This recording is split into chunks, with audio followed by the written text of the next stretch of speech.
प्यारे बच्चों, क्लास 12 के साथ साथ हम क्लास 10th भी करते हैं, वो आईसीसी की, ठीक, which is board for the examination point of view. First chapter हमारे पास है force, work, power, energy.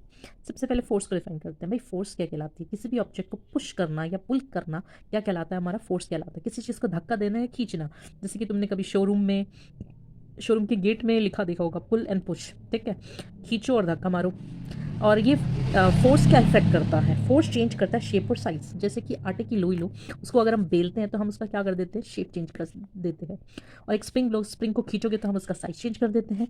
Change direction of object. Force क्या करता है? किसी भी ऑब्जेक्ट की डायरेक्शन को क्या कर देता है? चेंज कर देता है। जैसे कि एक बॉल अभी रेस्ट में, हम उसे किक करेंगे तो हम उसको डायरेक्शन क्या कर सकते हैं? चेंज कर सकते हैं, ठीक है।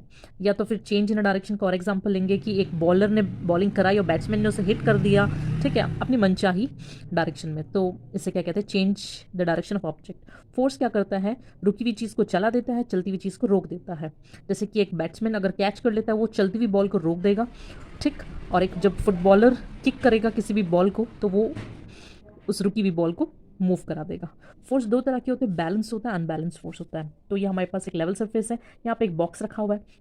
अगर हम उस बॉक्स को पुश करेंगे तो हमें पता है कि एक फ्रिक्शन फोर्स लगेगी।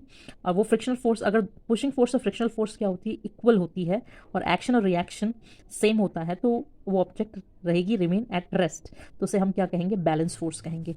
अनबैलेंस फोर्स, फिजिक्स में जनरली हर तरह के फोर्स जो मोशन करते हैं वो अनबैलेंस होता है, लेकिन सिंप्लिसिटी के लिए हम उसे सिर्फ फोर्स कह देते हैं। फॉर एग्जाम्पल, अगर हमने पुशिंग फोर्स ज़्यादा लगाया as compare to frictional force, तो हम क्या देखते हैं कि ऑब्जेक्ट क्या करना शुरू कर देगा? मूव करना शुरू कर देगा। इस चीज़ को हम क्या कहेंगे? अनबैलेंस फोर्स कहेंगे।